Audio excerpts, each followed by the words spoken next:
You always got to start out with the quarterback chase. Big, tall quarterback who can throw the ball around, who having a really good season. They have really good athletes on the outside. The wide receiver Brady, number 1, number 9, number 8, 7, all those guys.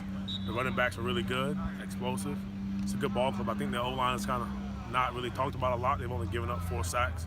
I think any team in the country will definitely take on their quarterback basically getting taken down 4 times in the season. So they're pretty good offense right now. And I guess the defenses that are able to slow them down have been the ones that they created turnovers. Yeah, they definitely gotten, for some reason they got off the field on third down on the teams that stopped them and beat them, whatever. Third down and some turnovers have been the main things. It's just knowing the situation whenever you're going against Marshall Coast. Those guys are coached very well by Coach Holliday, who's been in the business for a while. So you just got to make sure you're on your P's and Q's. How much have you re-emphasized finishing, not only this game, but the rest of the year? Yeah, I mean, that's what it's about right now. It's November college football. Everyone's preaching the same thing right now, finish, and so are we. We definitely, every other rep, in my meetings, any kind of unit meeting we have, we're talking about finishing right now. And so I think you got to put that in the guys' head and so they can continue to practice that way. How much of injuries really affected your all's ability to get a pass rush this year? I'm gonna say a lot.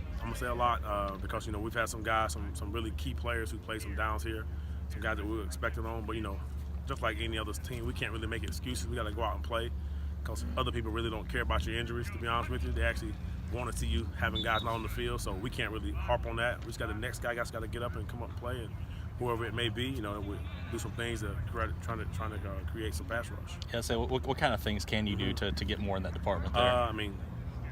The more speed and finding guys that can run, that can get out there and give a pass rush. You can't go out and blitz every snap because it's gonna eventually catch up with you. Those are the only 2 ways you can really do it. Is put some guys out there with speed and find out who your pass rushers are, who got the knack of getting to the quarterback, and maybe those guys are down there. And I guess some of that too comes with stopping the run on first and second down, trying to get teams in passing situations. Yep. You have to get them in passing situations. So that's we've been doing that. It's been the big runs that's been hurting us, but we're trying to find a way to get the 3rd and 7 plus is kind of what you want. Some teams will running on third down as well. So you just got to make sure that you're on your P's and Q's in regards to knowing their tendencies.